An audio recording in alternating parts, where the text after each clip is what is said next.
In this video, I'll be showing you step by step how to delete a Google Cloud project. It is super easy to do. So the first thing you need to do is open up your favorite browser, and then from here you'll need to go up to console.cloud.google.com and then log into your account. Once from here, you'll need to go up to the account picker or project picker up here, and from here you'll need to select the resource.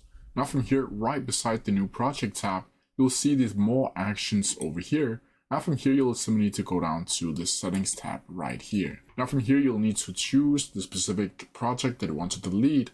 So let's just choose the demo 1 here I have. And from here, you'll need to go up to shut down. Once from here, you'll be able to see shut down project demo 1. And you can see when you shut down the project, you'll have all of these things right here that you'll need to read about before you actually shut it down and delete it. Once from here, you'll need to add in your project ID. So just cancel this again, copy your project number, and then from here, paste it into right here and then click shut down anyway. But that's how you do it. If you have any questions about it, please leave them down in the comment section below and I'll try my best to answer them as quickly as possible.